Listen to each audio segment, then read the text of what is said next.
Hello, and welcome to the Authentic Cinema Podcast, Episode 2. Today we're going to discuss Chloé Zhao's 2017 masterpiece, The Rider. And I'm here today with my co-host and good friend, Bob Lyren. Hey, Mike. Bob, how are you?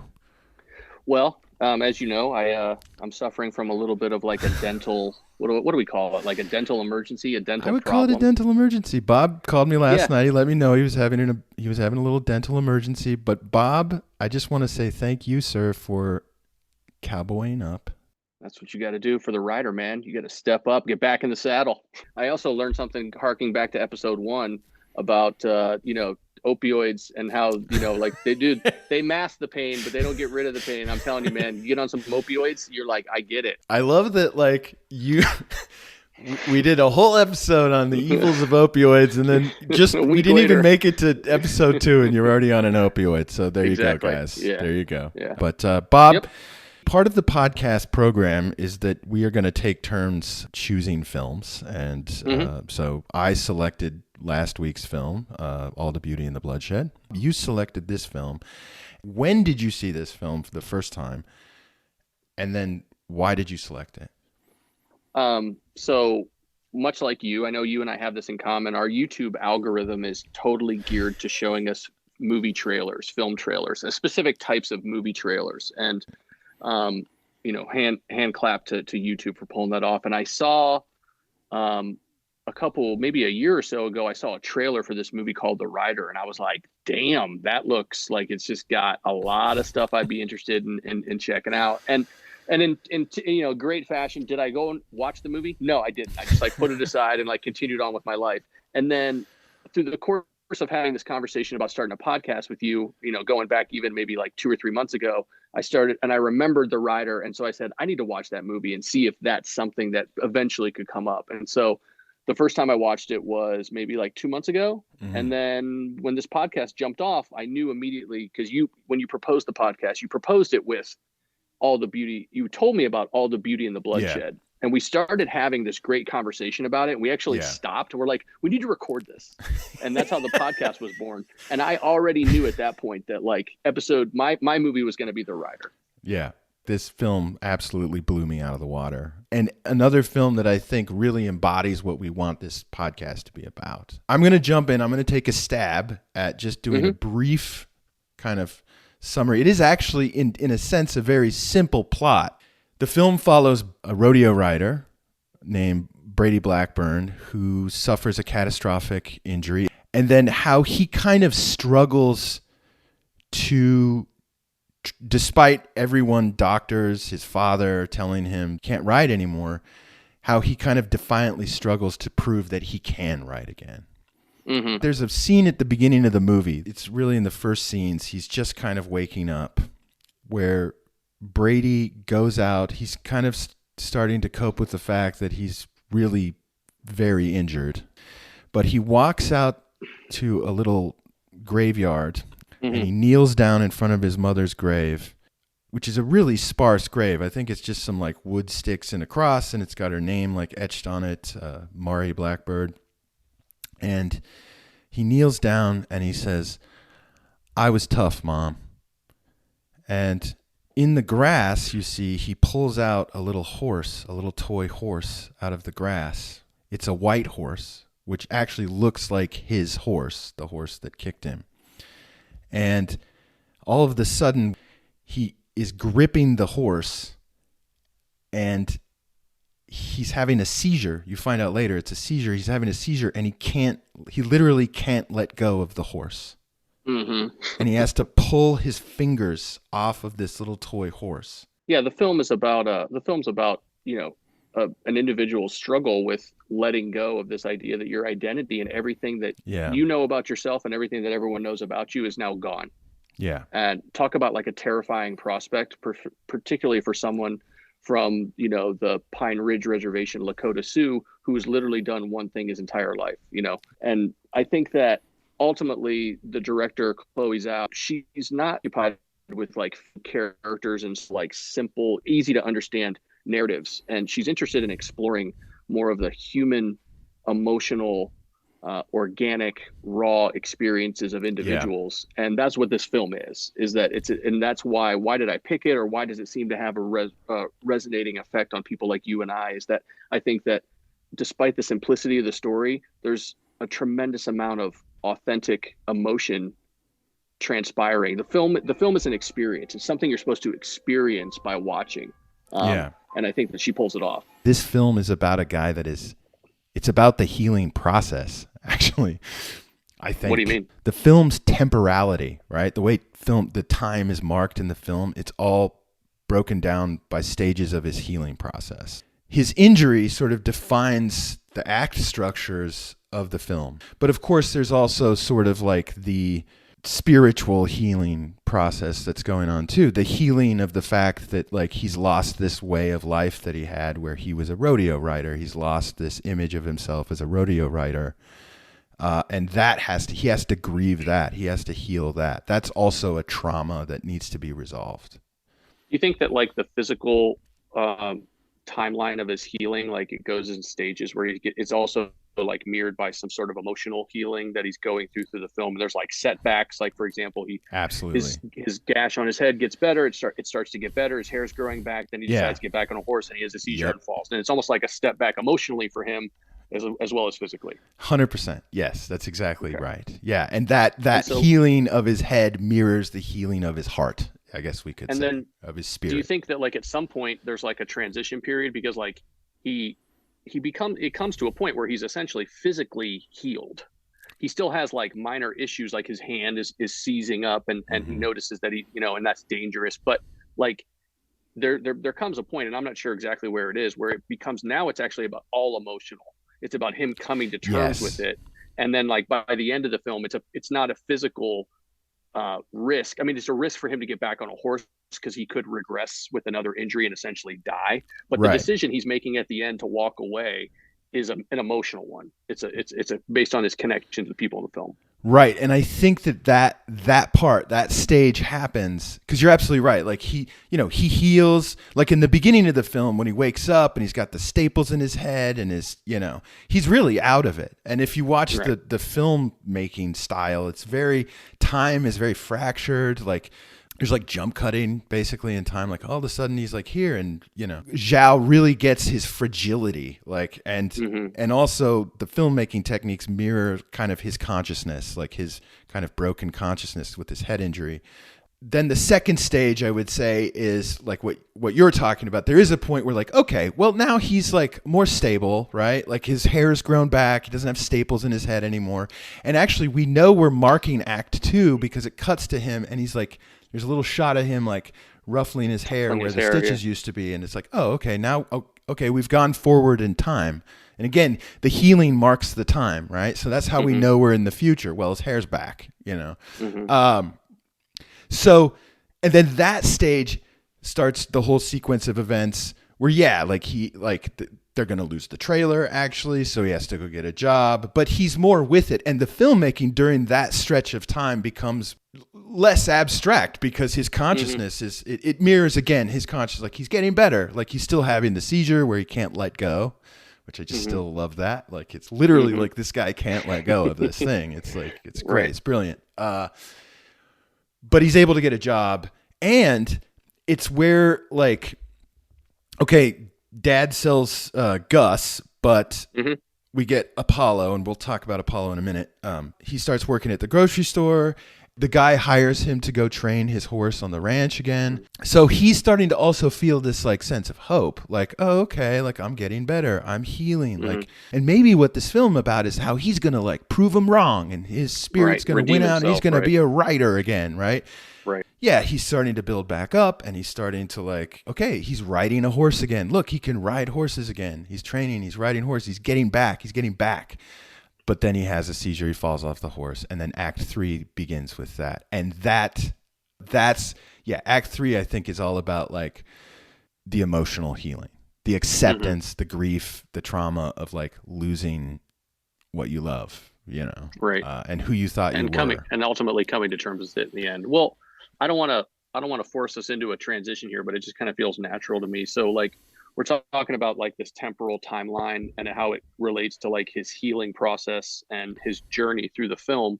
And I think that there's one thing that we touched on briefly, and I'd like to go back to it, which is your thoughts about like the role of like, so we talked about the theme of healing, but there's Yes. another big theme, which is the theme of like masculinity and the American cowboy. We see him as like these no nonsense, tough, Right.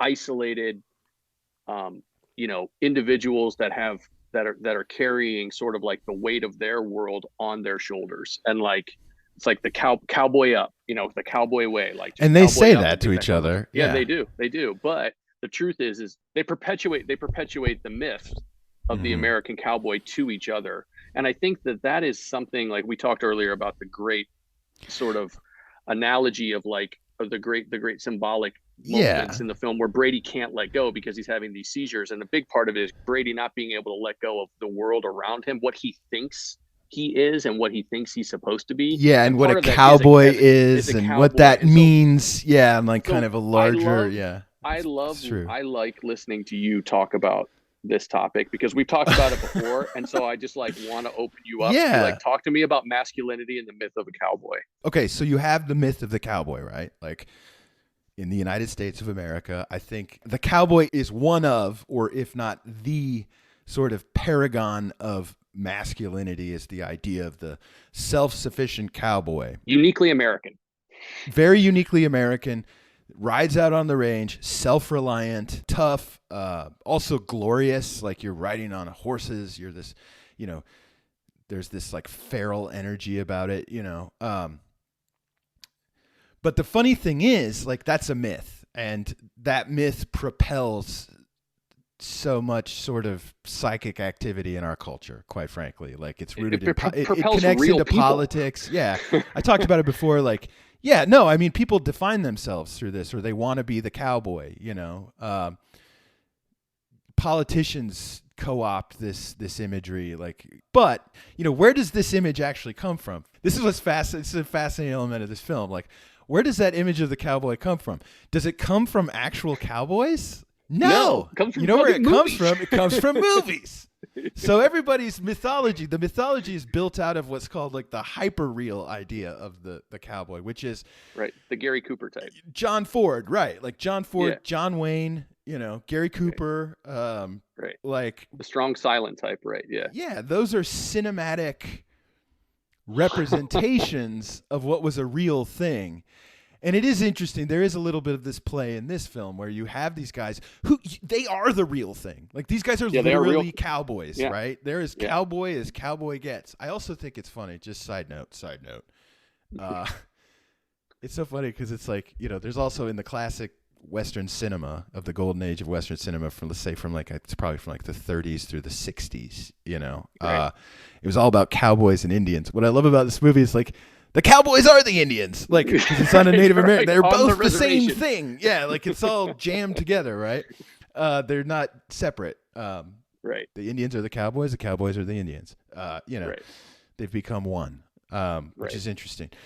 But yeah, what's interesting, about this film is that these guys are cowboys. Like, they just are cowboys, but they also, like, they kind of know that they're cowboys. A big part of Brady's healing process is and his journey of self-discovery to understanding who he really is letting go of that myth of Yes. masculinity and being and like cowboy up, like the Right. grip, don't let go, like get back on the horse. The funny thing is that, as you said, they are cowboys, and Brady actually does fulfill one of the stereotypes, which is like a sort of the strong silent type. He is a strong individual. He's like survived a massive trauma. He's accepting personal defeats, like losing a horse. He's willing to go get a shitty job at a Shitty grocery job. store to save his house. Like, I love that he's he has to doing stock the deodorant aisle. Like, he's like stocking deodorant. Dude, I used to ride bulls, and now Yeah, I'm okay. stocking the women's deodorant. And people are coming up and asking him to take pictures Yeah. with him. But like, the whole point of that is not only like busting the myth, but it's like he has to let go and realize that, like, dude, that's not just because it's an idea of something. Yes. You're already fulfilling it, and you're more than that. Yeah, Okay, you're more than that. beautifully said. And Yeah. that's what brings him back to the most one of the most important parts of the film, which is this horse training sequence, which is what you were kind of alluding to a little bit earlier about the healing process and him learning, like, dude, you were much more than a cowboy. You have a Yes. special Yes. gift. And it's sort of brought together in the horse training sequence, which is really like the most amazing scene in the film. Yeah, like it's definitely one of the most important scenes in the film. I think that scene in particular, it shows us as the audience in a way. It shows us like, hey, there's more to this guy than just being like more than just this sort of recovering injured person. Like he actually Right. does like here is his gift. Like here Right. is what who he really is. I think at that moment in the film, and I'm talking about when the guy brings him out to train his horse. We see Right. that. We see Brady also in his world. We're like, okay, now we're really in Brady's world. This is Brady's. This is where he is, who he really is here. We see it. Right. The thing is that might be interesting in that moment is like, I'm not sure he's aware of that in that moment. And I think actually his ability to train that horse in that moment gets his hopes back up. You know, like, hey, I can do this again. I can get back on Right. and be this like writer. You know, it starts to grow again. But we as the audience see like, wow, okay, this is who this guy really is now. And it's really interesting because Chloé Zhao also, like, from what I understand from this interview I watched, like, it was watching him train a horse. She met him that she started to have an idea that she wanted to make another film. Was watching Brady train horse. So it is very central to the film. I think it's so interesting. You're right. Like, you're right. It's almost like when he gets kicked in the head, in a way, like we could say, like, it shatters the myth of the cowboy. It shatters this sort of false image of the cowboy, right? And what Brady maybe realizes in the film, and maybe what the healing process of the film is, like, he sees what a cowboy really involves, which is illustrated in the horse training scene, which is actually an enormous connection with this animal, which requires like a sensitivity, Right. an openness to the experience of the animal, a listening, a feeling. You know, these are not typically like Cowboy things words. we talk about when we're talking about cowboys. You know, like Right. we talk about being tough, but what we Right. also see in this film is like they're not mutually exclusive. You can be Right. sensitive, you can be vulnerable, you can understand the vulnerability of an animal, and you still can be like hard as nails, you know, Right. like, and these guys are tough as nails. Yeah, this is a good point to break the fourth wall and bring up that interview that we shared, and that just so the audience or the listeners are aware, like Chloé Zhao made this film with 6 people. This was a 6-person crew. Yeah. I Okay. really want to talk about And that too. Yeah. and then like her the she saw, as you said, like she met Brady when she was making her first film. She watched him training a horse and said to herself, there's a film here. This guy is special. This is a unique, Yeah. compassionate, tough as nails definition of something I didn't really know existed. And she decided to craft a film around it. And so she saw him train a horse. And then in the film, we get this scene where he trains are we using the right word? Trains a horse, kind of like breaks, not breaks No, it I down, think but we like, absolutely are using the right okay, word, training, because I see what he's doing. He's not breaking the horse. He's not right, forcing this horse to submit to him. right, That's the connecting to thing the that's horse. so Yeah, interesting about this is there's this, yeah, it's a and way so more kind of gentle, right, communicative, respectful process with the right, animal. In other words, the animal is almost given equal value as the human, right? Whereas like breaking yes, a horse means that, you know, the yeah, horse is an object. The horse is reduced to just being like a tool. It doesn't right. have its own It's a soul. challenge, right, What he's doing is much more about working together with the animal. It's more right. like, I respect what you are. You can be you. I need to be me. Let's be friends. And one of the amazing things about the film is that from a behind the camera point of view, Yeah. the way that Chloé Zhao made the film is in perfect harmony with who Brady is as a Yeah. human being and a horse trainer. In that, so typically, a 2-hour movie is like, or a 90-minute movie, the script's going to be 90 to 120 pages. She made Right. this movie from a 65-page treatment. 65. Yeah. And this scene in the script said, Brady Brady trains a horse. Okay, that's all it said. Like there's no Yeah. description, there's no notes, and she said that she basically set the camera up and filmed him for 45 minutes in real time training this horse, and then took that footage and edited it down to the scene that we see in the film. So we're seeing an absolutely authentic experience transpire in real life, caught on film, that she's then structuring into this film, and then ultimately structured the whole film around it. And it's just really an amazing thing. And so like the process of filming it is correlated to what actually happens in the film. Yeah. Yeah. You're touching on something that's really interesting. This is an extraordinarily intimate film. Like we're really stepping into this intimate world, where Brady's world. We're really in his world, and we're quite literally in this guy's like real world. This isn't a set that's been set up. Like, these are real people. This is a real story. This really happened to these people. I think Brady said like it's about 65% true. I mean, just so people are clear, his father in real life is his father in the film. His sister in the film is his sister in real life. All right, go ahead. Well, no, that's good, and it's good to point that out. And all his buddies in the film are his buddies in real life.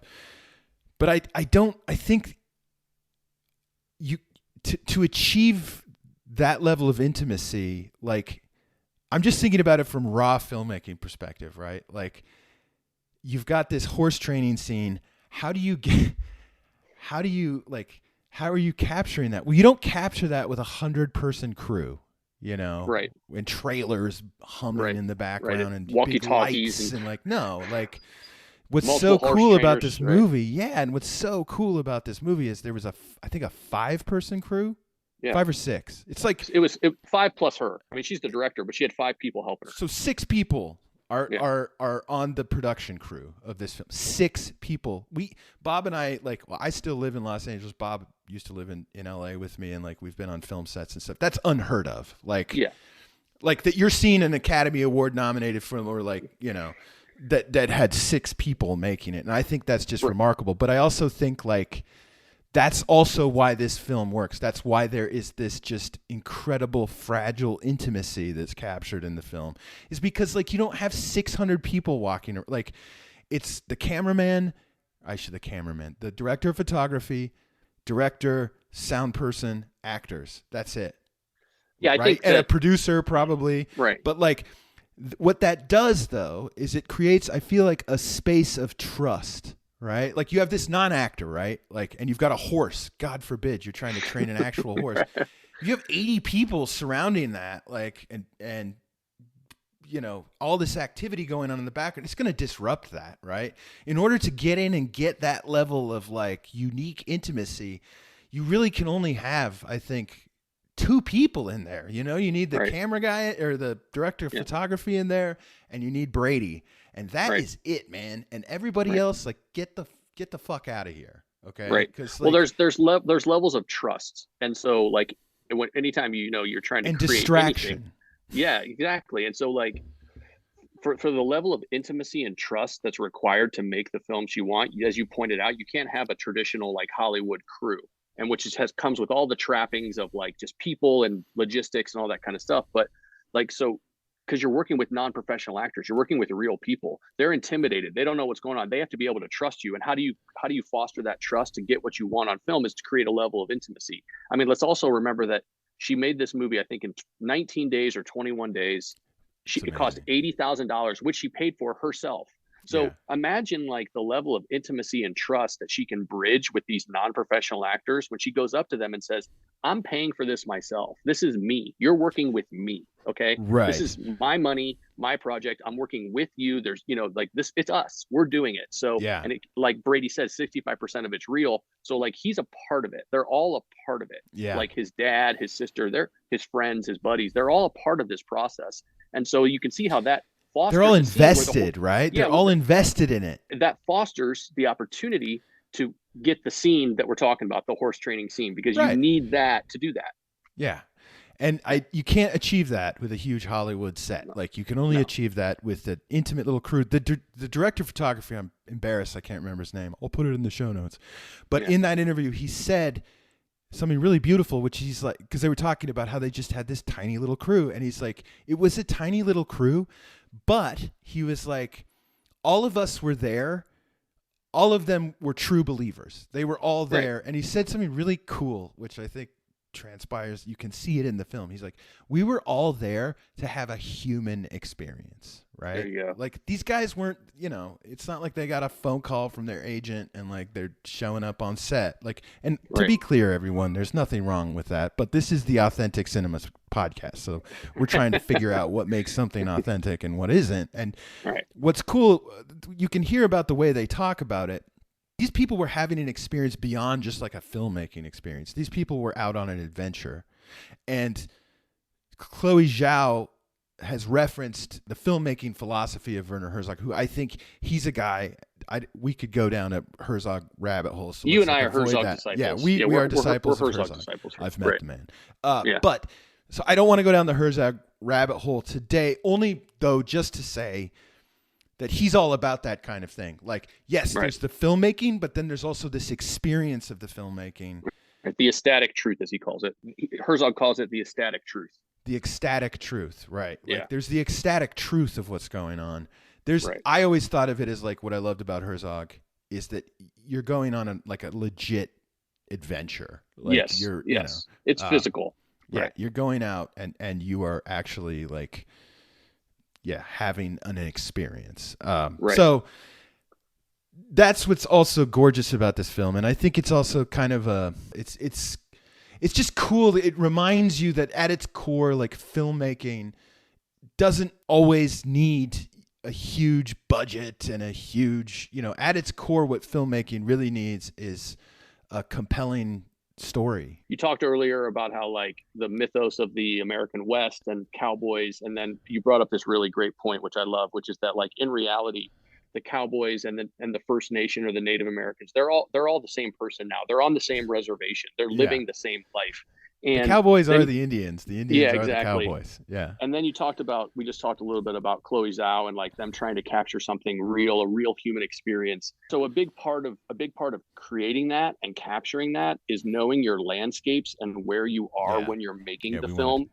And the landscapes in this film, for me personally, like those hit really, really hard. I'm a sucker for like a beautifully framed landscape shot. And I think, not to go down too deep, but as you know, we talked about it a lot. I did like a 1-year solo motorcycle trip around the US, and I got to see these just beautiful American landscapes. And it even makes me emotional right now, just to talk about it. And like, you can, it's almost like you're feeding me, right? Like just the nectar that I want. When you like Chloé Zhao does it, like there's that shot when Brady just kind of like walks away from the camera and he's just standing in a field and there's like the mountains and he's just like contemplating whatever he's contemplating.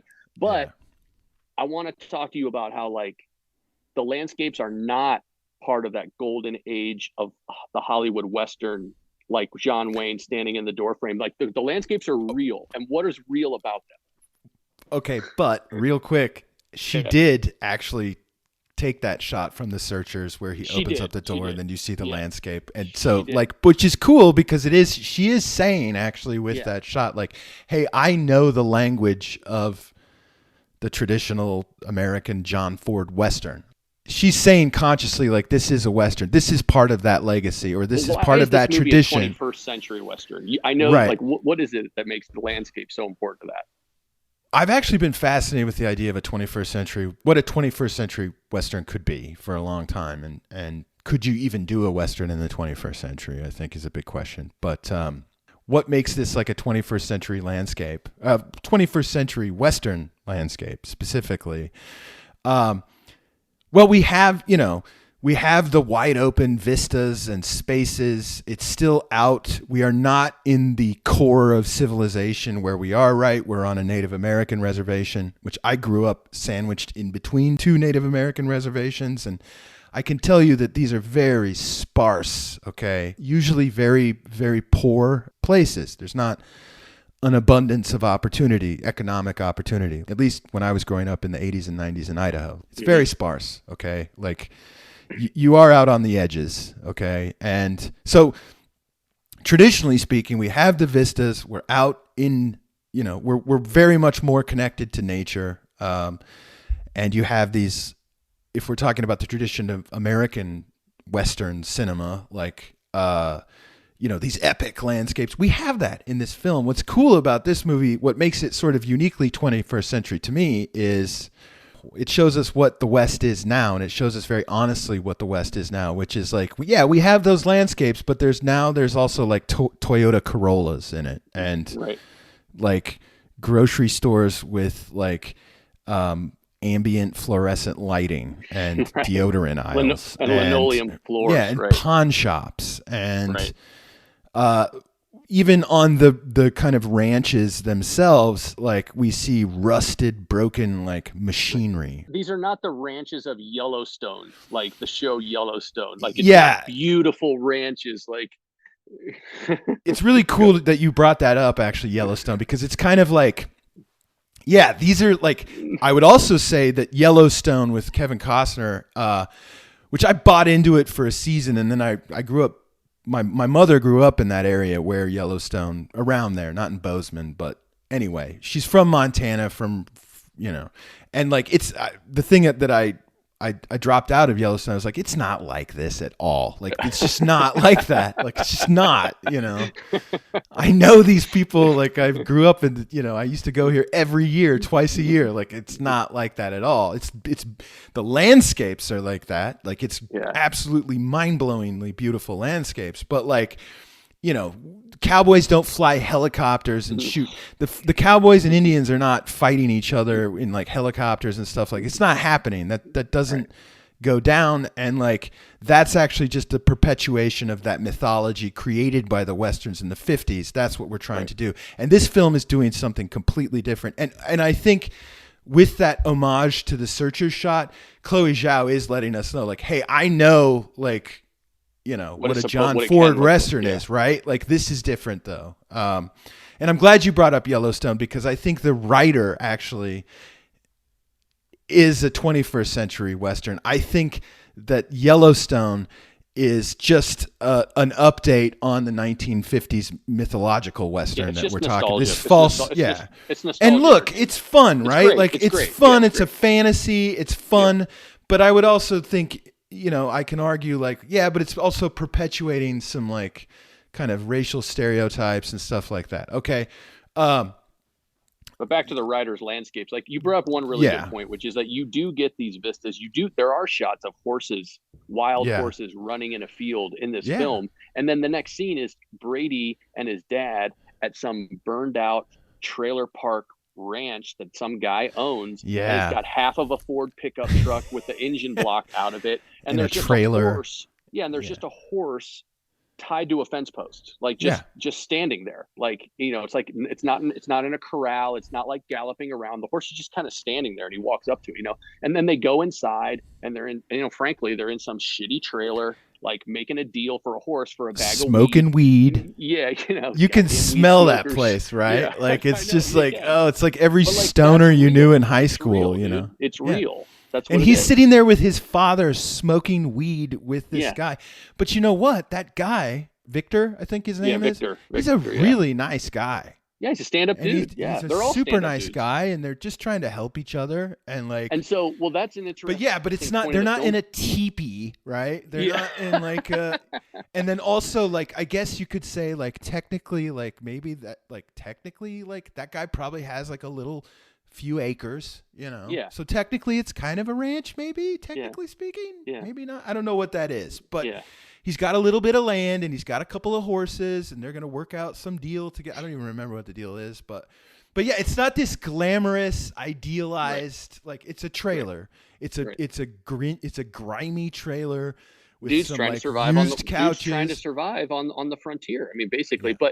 And that's what I'm from the West, and on reservations, that's what the West looks like. Yeah. We have these incredibly epic landscapes, right?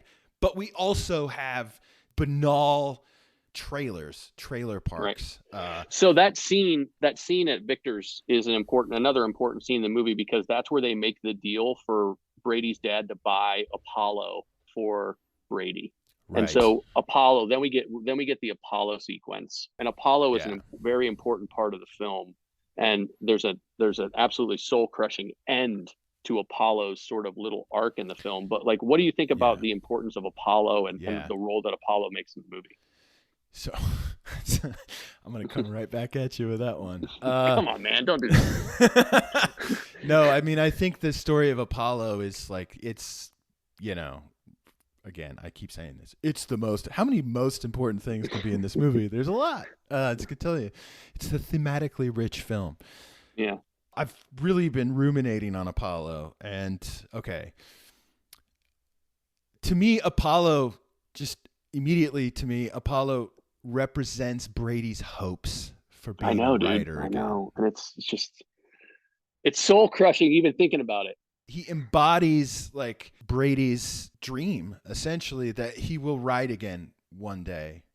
He also, though, is the vehicle to show us who Brady really is, right? It's through that story within the story of Brady and Apollo, his relationship with Apollo, the way he treats Apollo. And again, we see how Brady treats horses like equals, right? They're not objects. In other words, Apollo is not a Toyota Corolla. Apollo is not an instrument. Apollo is not a tool. Apollo is not just an object that like gets Brady from A to B. And why it is so heartbreaking at the end of the film when he is mangled and then has to be put down is that the reason we all just weep at that point is, yes, okay, Brady's dreams are being shot to death in the field, and his dreams are being mangled and shot to death in the field, right? His hopes, his dreams, this image of himself, it's all being shot to death and finally just put down, right, in this field. Mm-hmm. But another thing that makes us cry in that scene is that Apollo is a soul. Apollo has I keep wanting to say like Apollo has a humanity. He's not a human, but Brady has an actual relationship with Apollo that is not just a relationship that you have with a Toyota Corolla. Brady's is friends with Apollo. And like, I have this cat, okay? I have a cat. His name's Aldo. And like, when my wife and my son were in France this summer and I had to stay by myself, like, I told my wife later, like, I have to tell you something, like, Aldo is like my friend. Like, he's not just like a cat. In other words, he's not just like this ornament that like lives in my house. It's cute and I pet him. Like, this dude's the homie. Like, he actually sits with me while I edit. We're buddies, right? And so the reason we weep when Apollo dies is because Apollo has a soul. Right. Apollo has an experience, right? And Brady treats Apollo like a person. He treats him with the same level of respect that he treats a person. He asks permission to get onto Apollo. It's through the death of Apollo that Brady essentially ultimately will learn who he really is, which is more than just a writer. And so for me, the most interesting part was after Apollo is put down in the field, which she actually doesn't show it. She shows Brady, and it's a really choice way to do that. Like, you don't see the image, even like a distant image of a horse falling down. You don't see the horse get shot. You just you don't see the horse get shot. You just hear the gunshot and the thud.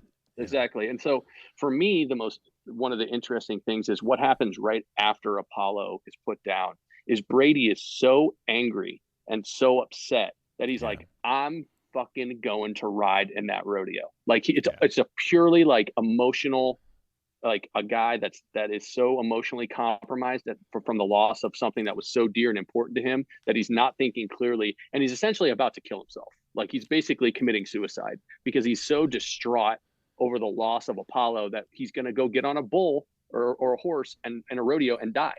And he's going to do it. And like, that just goes to show you the strength and power of that connection that Brady had to Apollo and how important it was to him. You're absolutely right. And I think the reason he does that is that he thinks that he's dead already, basically. Yeah. Right? When Apollo dies, he dies. Essentially, he's having his Bon Jovi moment. He wants to go get shot down. He wants to go out in a blaze of glory, right? Like, and so he makes this decision to go ride in the rodeo because I think he's so upset, and so it's almost like it's like a recovery. Like, when you hit that wall, like, it's like, do I have to climb I have to go through this again? Like, I've healed all the way up to this point. I've got Apollo. And then, like, what happens? I just get slammed right back down to the earth. And it's like, now I have to get up, dust myself off, and climb again. Or do I go back? That past is always back there for me. I can get back on a horse and go to a rodeo. I can actually just go there now. Right. I'm Literally gonna go there skip right all now. those mountains that I Yes. gotta Right. climb and the dust I And gotta shake off right. myself, and I'm gonna go back just directly now. And if it kills me, well then so be it. Because if I can't do that, then I'm dead anyway. Right. Exactly. So he goes, and then his dad and his sister show up, and he has this moment of clarity. He realizes that he's a part of something bigger.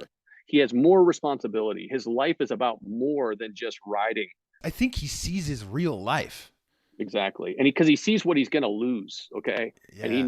he knows what he's responsible for and what he's capable of losing, and he sees the value in that. It took the death of Apollo to push him to the edge so Yeah. he could look back and see what is there Right. for him.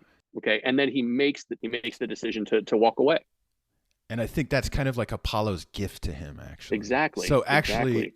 Apollo, in a way, the death of Apollo saves the life Right. of Brady. Well, right? if you just think about, yeah, like the timeline, or like sort of the natural evolution of his relationship with Apollo is, he saves Apollo, they heal together, they come to this point, and then it's a real beautiful timeline, like you said. Then Apollo dies, and it's ultimately the ultimate act is Apollo sacrificing himself for the freedom for Brady to like be free.